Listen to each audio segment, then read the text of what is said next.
कारी और हे वरुण देव विराजो यहाँ, दुख दूर करो विनती है हमारी। इस प्रकार से जब हम वरुण भगवान की प्रार्थना करते हैं, उनका पूजन करते हैं भैया, तो यदि जल नहीं भी होगा उस भूमि में तो उस जल को वहां पे आना पड़ेगा। इसलिए भैया नग्न अवस्था में कभी जल में स्नान नहीं करना चाहिए। तो कहते हैं जो कुबेर के दो जो पुत्र थे नलकूबर और मणिग्रीव, अचानक नारद जी महाराज वहां से गुजर रहे थे। इन्होंने कह दिया महाराज दंडोत, निवेदन करूं इसमें भी अंतर है। एक लोग कहते महाराज दंडोत, अभी क्या हुआ? ये हुआ कि आपने महाराज को डंडा सा मार दिया। दंडवत करने का अलग अलग तरीका होता है। अरे एक दंडवत है, नग्न अवस्था में खड़े हो और एक संत को दंडवत कर रहे हो, उनका अपमान कर रहे हो। नारद जी को क्रोध आ गया और नारद जी ने श्राप दे दिया, अरे दुष्ट, तू हमें आया जानकर नग्न अवस्था में तू स्त्रियों के साथ में नहाता रहा, तूने मेरा अपमान किया है। जाओ दुष्ट, हम दोनों को श्राप देते हैं कि जाओ वृक्ष बन जाओ। लेकिन भैया जो संत है ना दयालु होते हैं। निवेदन करूं जब भगवान कपिल की कथा मैंने आपको श्रवण कराई थी ना, तो भगवान कपिल ने बताया था मैया से, देवहूति माँ से, कि संतों के लक्षण तो वही है भैया कि जो संत होते हैं, दयालु होते हैं, महात्मा, जिनकी महान आत्मा हो उन्हें महात्मा कहते हैं। कहते हैं जो इनका क्रोध होता है वो भी कल्याणप्रद होता है। श्राप दे दिया और कह दिया जाओ, जब बार बार क्षमा याचना करी तो कह दिया जाओ तुम्हारा मंगल होगा, भगवान तुम्हारा मंगल करेंगे। तो आज प्रभु ने इनका कल्याण कर दिया। बोलिए भक्तवत्सल भगवान की। अरे भैया थोड़ा जोर से जयकारा तो लगा दिया करो, ये बीच बीच में जयकारा क्यों लगाया जाता है? निवेदन करूं क्या बताएं, यहाँ पर भगवान की कथा होती है तो एक हमारे जो मणिराम जी हैं, सबके पास है मणिराम जी, ये यहाँ वहाँ भटक जाते हैं। कहाँ जाते हैं भाई? सबका अलग अलग तरीका है। कोई सोचता होगा ज्यादा समय हो गया, महाराज जी का बंद करेंगे कथा। कल बहुत से लोग कह रहे थे महाराज, हमें घड़ी दिखा रहे थे महाराज जल्दी करो जन्म, जल्दी करो जन्मोत्सव। लेकिन भैया कथा तो पूरी करनी पड़ेगी। और भैया फिर भगवान की कथा है वो तो कभी खत्म ही नहीं हो सकती, कभी बंद नहीं हो सकती, रात दिन सुनते रहो। लेकिन भैया भले संक्षेप में सुनाओ, लेकिन समय तो लगेगा। कल बार बार लोग घड़ी दिखा रहे थे महाराज जल्दी करो जन्म, जल्दी करो जन्म, बहुत समय है गया। तो भैया जब कथा बोलेंगे तो समय तो लगता है, और अगर छोड़ दो तो 2 मिनट में भैया कल के जन्म आ जाता फिर 6 बजे। और यदि ऐसे समय पास करेंगे तो फिर क्या है, 2 मिनट में जन्म आ जाता कल।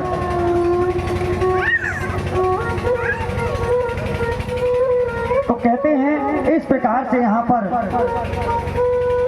आज भगवान ने उन दोनों का मोक्ष किया।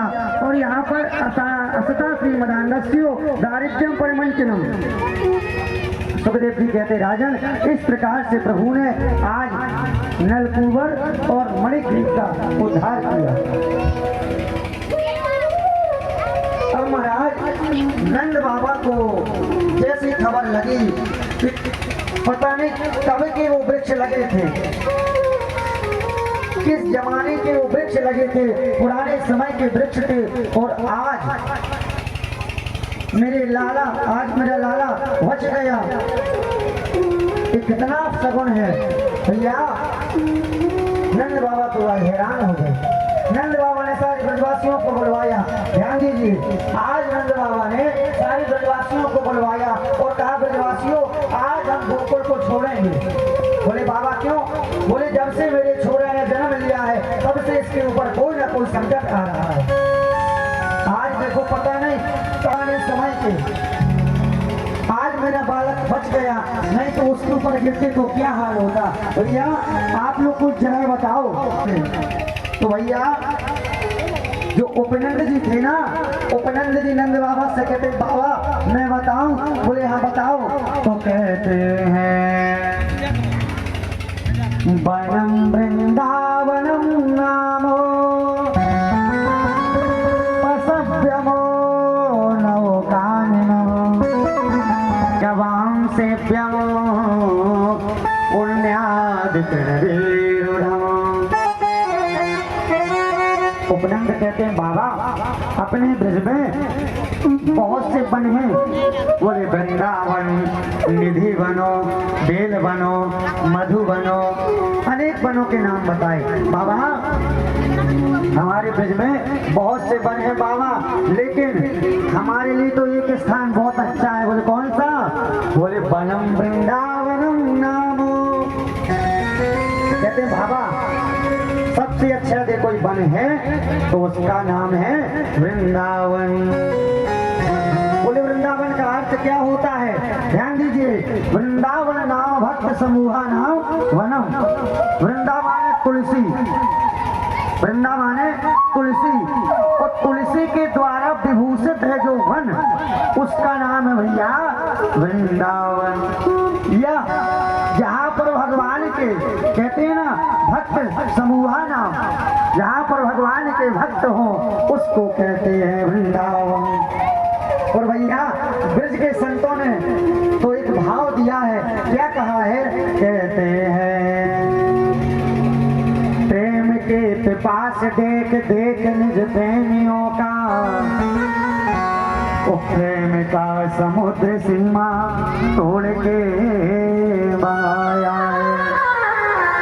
भाव के रसीले जनों निराश न होंगे अब, चिंतामणि जटित चारू चार बिछाया है।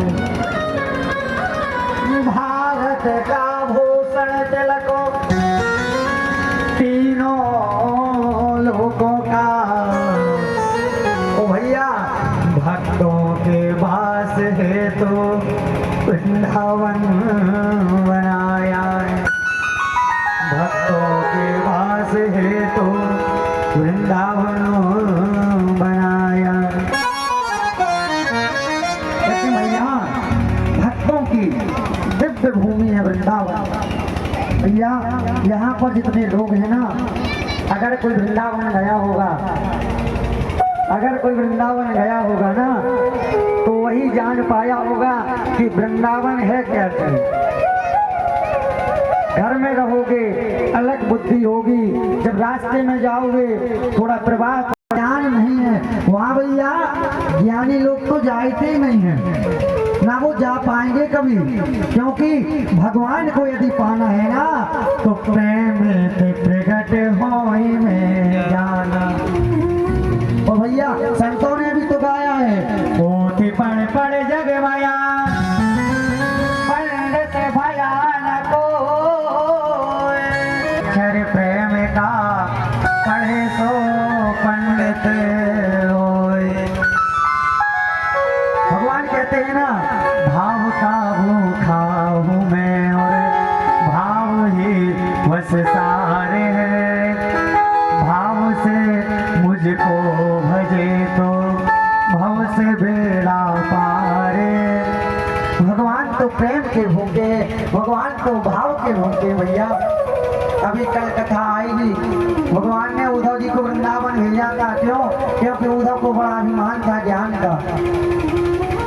जब उद्धव वृंदावन गए तब उन्हें पता लगा कि अरे ज्ञान बड़ा है कि प्रेम।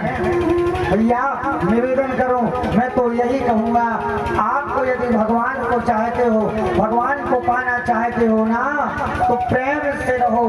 जिससे बात करो ना तो प्रेम से बात करो, क्योंकि किसी का कोई ठिकाना नहीं है किसी की जिंदगी का, क्योंकि काला प्यार मुख प्यास हो।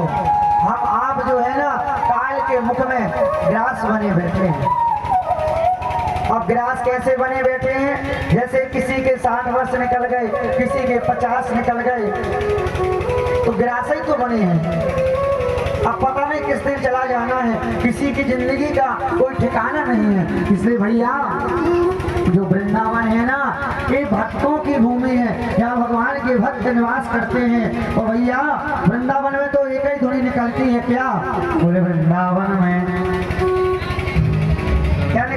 सभी लोग बोलिए वृंदावन में राधे राधे। नहीं, आपने इन लोगों से बुलवाना है।